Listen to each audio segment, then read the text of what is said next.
looking at your second year, your sophomore year, Clemson won the ACC tournament that season and won the championship. So what was it like being crowned the ACC championship? Because as you mentioned, the ACC is probably one, if it's not the best, it's one of the best soccer conferences in college.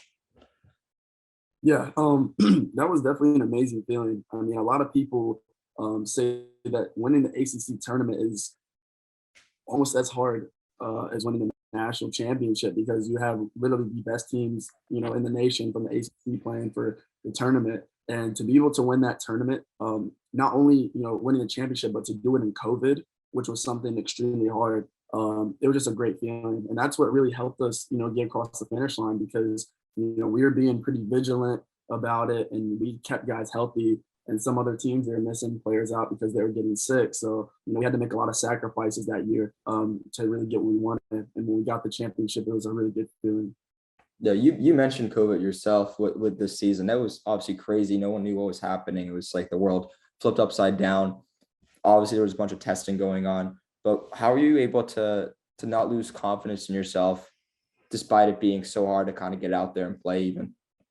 Yeah, so actually, I'm kind of thankful for the COVID year because that's what really made me find my appreciation for the game again.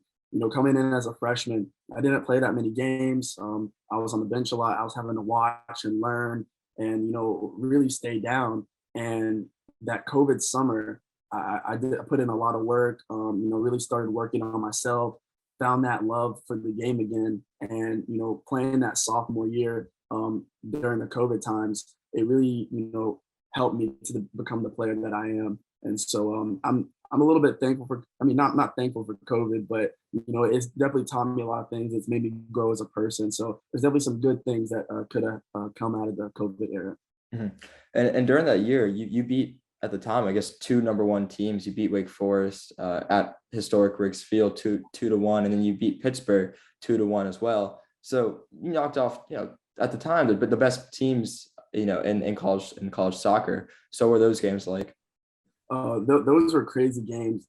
Playing against Wake, it's always a good game when we play Wake. They're a very good team. We have a lot of respect for Wake. I'd probably say whenever we play against Wake, it's always a close game. So, Clemson versus Wake, it's a game that we're definitely always up for. And to be able to beat them at home in front of our fans, it was an amazing feeling. And then we play against Pitt. That was in the spring of my sophomore year.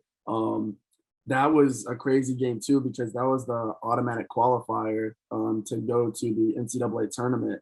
And so when we played against Pitt, we had our game plan. We had to switch up the formation a little bit because, as you mentioned before, we lost those three players to the draft. And I found myself playing left center mid that game, which is a little bit out of position, but we ended up getting the win, which is amazing. Playing against the number one seed and getting the dub at home, it's always a great feeling. Mhm. Well, you mentioned, so I didn't actually know that. So you lost those three players before the tournament. So I guess usually how it happens is the tournament's played almost still in the fall, winter season, but with COVID, it pushed it to the spring. So was it difficult trying to refigure out the team before the tournament after losing guys that should be on the team? Yeah, that was definitely our biggest challenge that season. And I came into Clemson actually as a recruited left back. So my freshman year and the first part of my sophomore year, I was playing left back. But when we lost all those players, I had to, I got moved up to the front line. So that sophomore spring, after all the other guys left, I was playing left wing. And that one game I played left center mid, but we had to adjust players. People who played center mid, they're playing right wing. I was a left back. I got moved to left wing, so we kind of had to toy around with the team a little bit, to really get what we wanted. And we ended up winning the automatic qualifier. And even though we came up short in the Sweet 16, I'd still say it was a pretty successful season for us. Yeah, for sure. I mean, that's crazy though. Did like anyone feel a little bit slighted that they weren't allowed to participate in that tournament? In NCAA or ACC? NCAA, just because it's like, or not slighted because obviously all teams had to face that, but were they kind of upset that it wasn't happening right after where they could all be a part of it?